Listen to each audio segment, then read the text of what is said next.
साथियों, Indian army की तैयारी कर रहे सभी जवानों को, मेरे देश के भावी सोल्जर्स को एक बार फिर से राम राम, नमस्कार, जय हिंद। भाई, इंडियन आर्मी के अंदर परमानेंट जेसीओ रैंक से जो है एक परमानेंट भर्ती के बारे में ये वीडियो अपना रहने वाला है।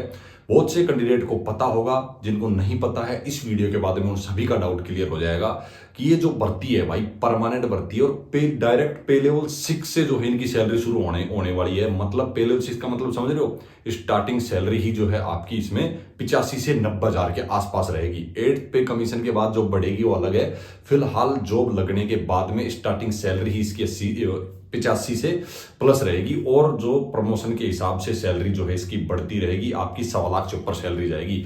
मतलब जेसीओ रैंक का मतलब आप ये समझ के चलिए, पुलिस में जो assistant sub inspector inspector rank जो होती हैं उसी हिसाब से आर्मी के अंदर नायब सूबेदार मेजर करके रैंक होती है। ये जेसीओ रैंक मतलब जूनियर कमीशन ऑफिसर की रैंक होती है।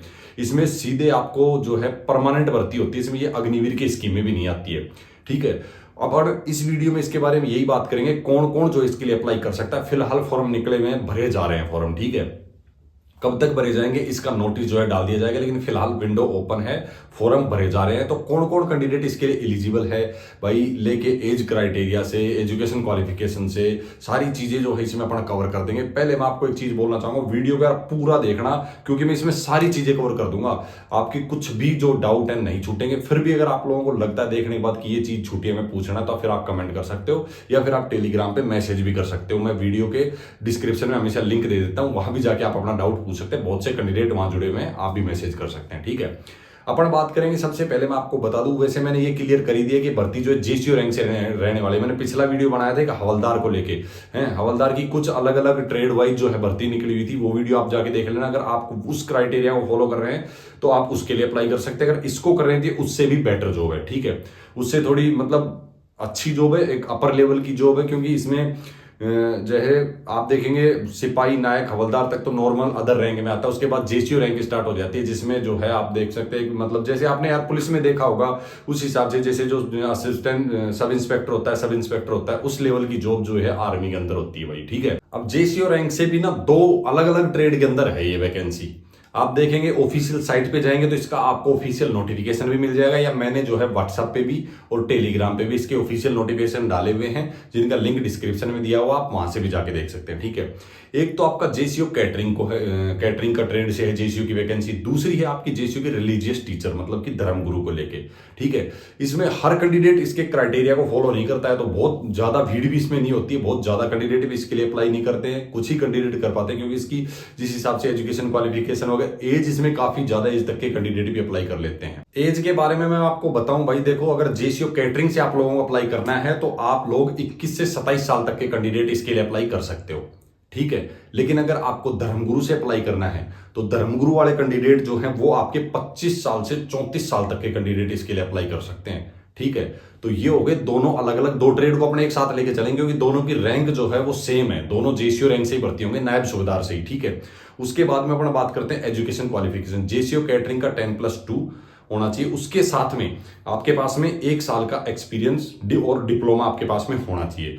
अब डिप्लोमा किस चीज का होना चाहिए, या तो होटल मैनेजमेंट का हो आपका, या फिर आप कुकिंग का देख लो, या फिर आपका जो है कैटरिंग टेक्नोलॉजी का। इस हिसाब से आपके पास 1 साल का एक्सपीरियंस और डिप्लोमा या सर्टिफिकेट आपके पास में होना चाहिए 10+2 के साथ में, तभी आप जेसीओ कैटरिंग के लिए अप्लाई कर सकते हो। ठीक है, उसके बाद आगे देखेंगे सिलेक्शन प्रोसेस इसका क्या रहेगा। पहले बता देते हैं आपका आरटीजीसीओ मतलब रिलीजियस टीचर जो है, धर्मगुरु जो है, उसके बारे में।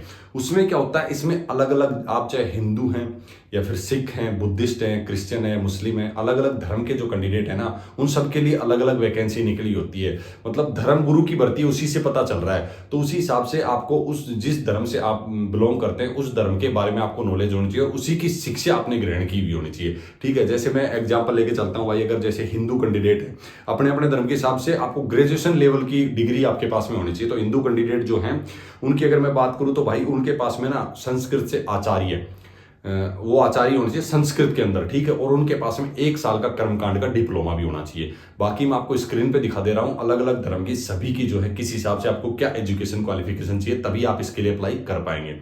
तो ये हो गया आपका धर्मगुरु का, और दूसरा मैंने आपको बता दिया जेसीओ कैटरिंग का। दोनों में हाइट की अगर मैं बात करूं तो भाई आपका जेसीओ कैटरिंग जो है उसमें 170 सेंटीमीटर ली जाती है, और अलग अलग स्टेट में 169, 68, 67, 66, 65 तक भी जाती है, मतलब रिलैक्सेशन के हिसाब से। लेकिन अगर मैं बात करूं आपका आरटी जेसीओ जो है, धर्मगुरु जो है, उसके अंदर आपकी 160 सेंटीमीटर हाइट ली जाती है। बाकी कुछ स्टेट को छूट दी जाती है, 157 सेंटीमीटर तक ले लिया जाता है। सिलेक्शन प्रोसेस में इसका शुरुआत से आपको फॉर्म अप्लाई करना है ऑफिशियल साइट से, ठीक है। आप फॉर्म अप्लाई करते हैं, दोनों का फॉर्म, आप जिस भी क्राइटेरिया को जिसको भी फॉलो करते हैं, मतलब भैया आपको लगा कि मैं इसके लिए एलिजिबल हूं तो आप उसके लिए अप्लाई कर दो। अप्लाई करने के बाद में सबसे पहले आपका एग्जाम होगा, ठीक है। एग्जाम में मैं आपको बताऊं, जो जेसीओ कैटरिंग है उसके लिए आपका 100 में एक ही पेपर होगा, 100 क्वेश्चन 100 नंबर के, नो नेगेटिव मार्किंग, और 2 घंटे का समय आपको दिया जाएगा, ठीक है। अगर धर्मगुरु की बात करूं तो उसमें 2 पेपर होंगे, ठीक है, और दोनों ही पेपर में 50-50 क्वेश्चन आएंगे 100-100 नंबर के, ठीक है। और आपको जो 1-1 घंटे का समय मिलेगा, इसमें भी नेगेटिव मार्किंग आपकी नहीं होगी, एज पर नोटिफिकेशन। आप नोटिफिकेशन को भी अच्छे से पढ़ सकते हैं। वैसे मैंने मोटी मोटी लगभग सारी चीजें जो है इस वीडियो में कवर कर देनी है। जब आप एग्जाम क्वालिफाई कर लेते हैं तो आपको फिजिकल के लिए बुलाया जाएगा। फिजिकल के साथ साथ ही आपके डॉक्यूमेंट्स भी चेक होंगे साथियों, ठीक है। डॉक्यूमेंट की लिस्ट में डाल दूंगा, ठीक है, आप उसको देख लेना टेलीग्राम पे जाके क्या क्या डॉक्यूमेंट आपको चाहिए, ठीक है, वो देख लेना। फिजिकल में आपका क्या होगा, आपके जो जेसीओ कैटरिंग है उसकी मैं बात करूं तो 1600 मीटर रनिंग उनको करनी होगी भाई 6 मिनट 15 सेकंड में, ठीक है।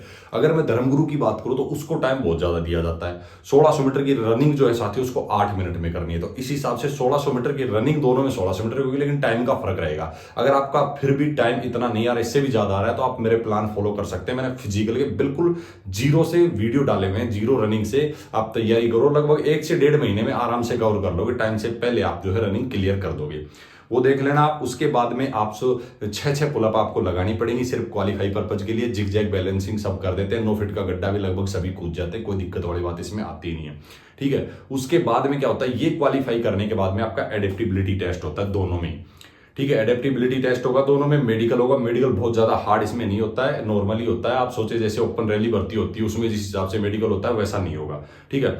थोड़ा नॉर्मल मेडिकल होता है इनके अंदर। मेडिकल के बाद में इंटरव्यू स्किल टेस्ट आपका होगा जेसीओ कैटरिंग में, ठीक है। और पर्सनल इंटरव्यू होगा धर्मगुरु के अंदर, जो सबसे इंपॉर्टेंट रहेगा आपके सिलेक्शन को लेके। ये सिलेक्शन प्रोसेस रहेगा दोनों ही ट्रेड के अंदर।